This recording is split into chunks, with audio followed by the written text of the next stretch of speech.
Mindset kama mara kwanza nilipokuambia, leo tuna zile tabia 10 za watu ambao wamefanikiwa. Tunataka tuangalie tabia 10 za watu ambao wamefanikiwa. Hawa jamaa wana tabia gani? Na acha nikwambie tu kwamba njia mafanikio si njia rahisi.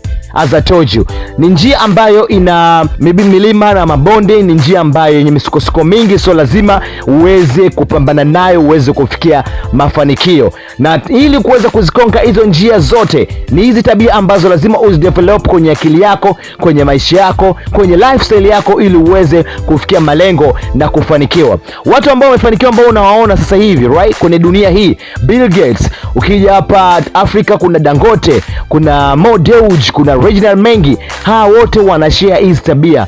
Lazima utakuta kati ya hawa lazima kuna mmoja anaita, kuna wote wana tabia hizi ambazo nitakutajia leo. Na wewe lazima uzi practice na kila siku uzifanye, ili ziweze kukupeleka kwenye njia yako ya mafanikio, na ufanikiwe kwenye maisha yako, uje kuwa the next Bill Gates, uje kuwa the next Mo Dewji, uje kuwa the next Reginald Mengi and all that kind of stuff. Now, let's go straight. Point ya kwanza ni kulala mapema. Ili uweze kufanikiwa kwenye maisha yako, lazima uweze kujenga tabia ya kulala mapema. Kulala mapema, kama nilivyozungumza kwenye episode ambayo imepita, lazima utengeneze tabia ya kulala mapema, na masaa ya kulala ni si chini ya zaidi masaa 8. Kwa hiyo lazima utengeneze hiyo. Hii itakusaidia wewe kuweza kuwa akili yako kuwa active, lakini pia kupunguza msongo wa mawazo, kupumzika kwa muda wa kutosha zaidi, na kuweza kuwa na nguvu pale ambapo utapoamka asubuhi na mapema. Sasa mtu ambaye, ukichukulia mfano mtu ambaye amelala labda saa 4 au saa 3 na kuamka saa 11 asubuhi, lazima atakuwa na nguvu sana, lazima atakuwa na akili yake itakuwa active na vitu kama hivyo. Lakini mtu ambaye atalala labda saa 10, saa 8, saa 9, late night kama hivyo, obvious lazima atapoamka asubuhi atakuwa amechoka, basi atakuwa na usingizi. Hata kama atapoenda kazini, lazima macho yake yatakuwa na muuma, kwa sababu hajapata usingizi wa kutosha. Hii itamfanya yeye kutoweza kutimiza majukumu yake ya siku ambayo atakiwa kuyafanya. So lazima uweze kulala mapema. Hiyo no point ya kwanza. Lazima utengeneze lifestyle ya kulala mapema. Hii itakusaidia sana. Point ya pili, kuamka mapema. Vinashabiana hii na point ya kwanza. Umelala mapema usiku, then umeamka mapema. Sawa, obvious lazima utakuwa na nguvu za kutosha, kwa sababu umepata muda wa kutosha zaidi wa kupumzika, then umeamka mapema zaidi kwa ajili ya kufanya maombi na vitu kama hivyo. Kwa hiyo lazima hizi point mbili uzifanye. Lala mapema, amka mapema. Sasa kuna hili tatizo ambalo tunalo sasa hivi. Vijana wengi tunatumia smartphones. Unakuta yani tuko addicted sana na smartphones. Tuko na hizi device, labda laptop, smartphones and all that. Unajikuta unaingia kitandani na simu. Pale mwanga wa simu unapopita kwenye macho, huwezi kulala. Pale mwanga wa laptop unapita kwenye macho, huwezi kulala. Kwa unajikuta labda uko Instagram, uko Facebook, uko Twitter, you're still chatting, uko WhatsApp and all that. Hujajiwekea ratiba nzuri ya kuweza kupumzika mapema. So unapoingia kitandani, leave all that. Zima smartphone yako, zima PC yako, zima TV, then go direct kitandani na uweze kulala. So lala mapema, lakini pia amka mapema. Hii pia ni tabia ambazo ukizijenga kwenye maisha yako, lazima utakuja kuwa the next Reginald Mengi, the next Mo Dewji. Trust me. Point ya 3 ni kusoma vitabu. Kusoma vitabu, you have to learn every day. Learn new things. Hakikisha haipiti siku bila kujifunza kitu kipya kwenye maisha yako. Sasa utajifunza kupitia wapi? Kwa kusoma vitabu. Na elimu ambayo utaipata kwenye vitabu ni tofauti na elimu ambayo utakaa darasani na kufundishwa. Lazima uende extra mile. Umesoma darasani, like umesomea accountants and all that, like umesomea engineering, lazima udevelop njia nyingine ya kuweza kuongeza maarifa ya nje ya darasa kwa kusoma vitabu. Itakujaza maarifa mapya, utakuwa una uwezo wa kujua vitu tofauti. So lazima uweze kusoma vitabu. Kusoma kunasafisha brain yako na kukufanya uwe unaelewa vitu vipya every day. Mtu ambaye amesoma, mtu ambaye anasoma vitabu, mimi naamini kwamba ni mtu ambaye anakuwa na ideas mpya day by day, right? Lazima atakuwa na vitu vipya kwenye kichwa chake, kwa sababu anakuwa anakutana na vitu vipya. Kuna msemo ambao anasema kwamba Waafrika tumefungwa kwa sababu tunashindwa kujua vitu vingi, kwa sababu vitu hivi vipo kwenye vitabu, na idadi ya Waafrika wengi ni wavivu kusoma. So utapogenerate tabia ya kusoma, obvious lazima utakuwa unaelekea kwenye njia ya kufanikiwa. So soma vitabu. Hiyo ni point ya 3. Point ya 4, fanya mazoezi. Last episode nilizungumza hili. Lazima ufanye mazoezi. Huwezi kutaka mafanikio kama uko dhaifu. Huwezi kuwa mtu ambaye anafanikiwa kama uko dhaifu. So lazima uweze kufanya mazoezi. Kufanya mazoezi kutajenga afya yako ya mwili na akili, kutachangamsha akili yako, then mwili wako utakuwa vizuri sana na kuweza kuachieve your goals, kufikia mafanikio ambayo umejiwekea. So jenga tabia ya kufanya mazoezi sana sana sana. Asubuhi umeamka mapema, umelala mapema, usiku umeamka mapema, ukafanya jogging, ukakimbia kidogo, ukafanya push ups and all that. Hii itakusaidia sana.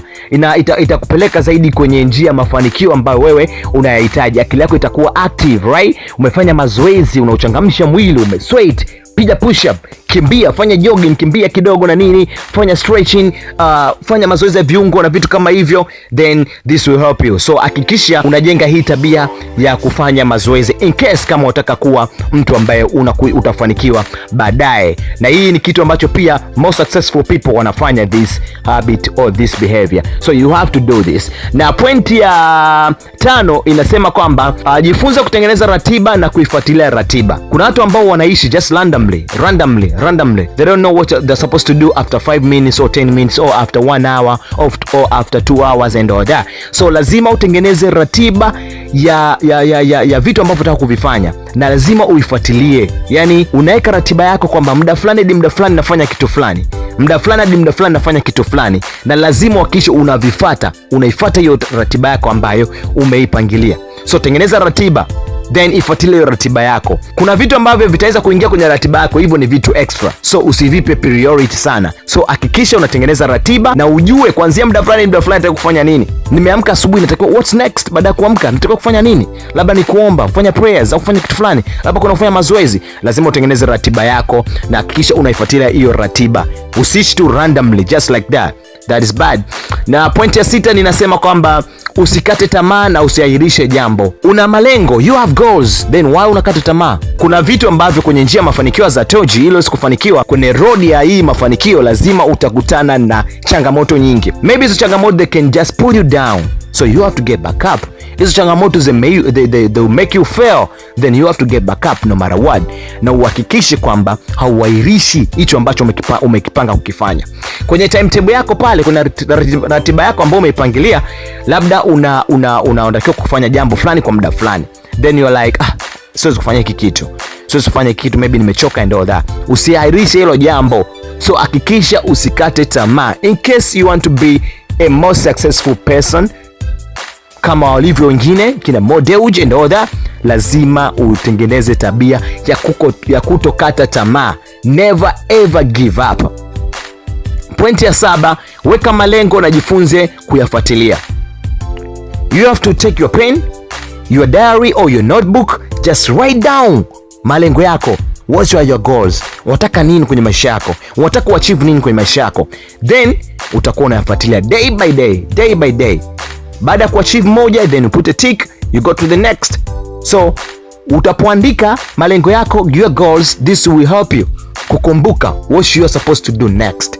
So weka malengo na jifunze kuyafuatilia malengo yako. Point ya 8 ni jiamini. So you have to build your self confidence in case kama unataka kufanikiwa.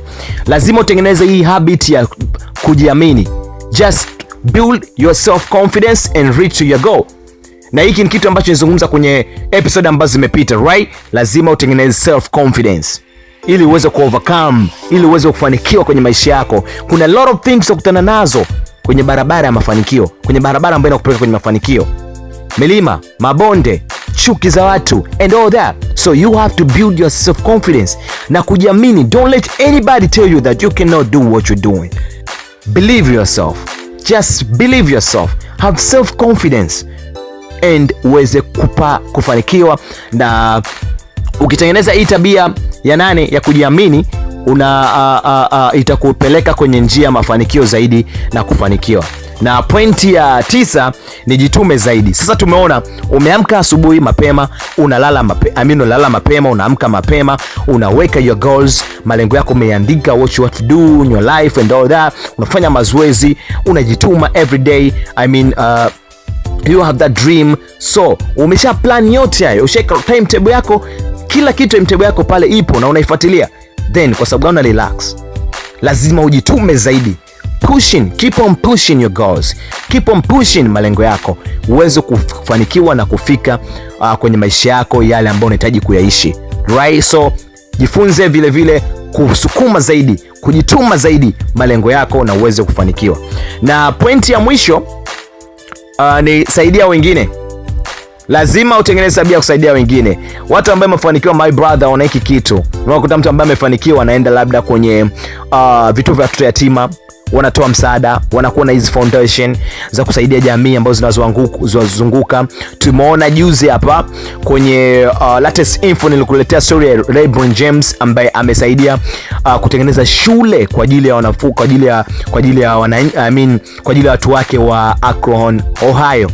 So ni mtu ambaye amefanikiwa, LeBron James, lakini mafanikio yake kupitia foundation yake, LeBron James Family Foundation, anasaidia jamii yake, anaisaidia katika ule mkoa ambao aliotoka. Can I call it mkoa? No. Anatokea kwenye anasaidia ile sehemu ambayo ametoka. So lazima na wewe mwenyewe uweze kusaidia jamii yako. Kwenye kusaidia sasa, hapo utaanza kusema mimi sina mali, sina pesa, sina nini. Kusaidia kwa njia yoyote, kwa hali na mali, kwa mawazo, kwa mali. Unaweza kumsaidia mshikaji wako, labda anakuomba shilingi 5,000, labda ana hela ya kula, then you have to help the person. You never know huyo mtu atachukuaje ule the grateful that you shown him. Sawa, kwa kuongea kwake, kushukuru kwake, vile vile kunaweza kupelekea wewe milango yako mengine ya riski kuweza kufunguka. So saidia wengine, toa misaada kwa watoto yatima, toa misaada kwa wale ambao wasiojiweza, ushauri kwa watu kwamba utakofanya hiki kwa msaada wako. Umempa elimu mtu, labda wewe ni mwalimu, hujamchaja hata shilingi 10, umempa elimu, msaidia kwa kumpa elimu, akatoka pale, yule mtu unompa elimu akafanikiwa zaidi, then one day is going to talk about you. Hata kama sipoongea mbele za watu, ataongea kwa mtu ambaye kwamba fulani cha kunisaidia. So lazima uwe na moyo wa kusaidia wengine, in case kama unataka kuwa mtu ambaye unataka kufanikiwa kwenye maisha yako. Those are 10 habits ambazo wengi watu ambao wamefanikiwa wanazo. Na in case kama wewe, mimi, yule na mwingine yoyote ataka kufanikiwa, then you have to practice this 10 habits za watu ambao wamefanikiwa. You are the next Mo Dewji. So trust in yourself and make sure you practice in this 10 behavior of successful people. Then utapoendelea kupractice hizi, utapoendelea kufanya, utapoendelea kubuild up his behavior kwenye maisha yako, kutengeneza his behavior kwenye maisha yako, then after 1 year, 2 years, you'll see the results.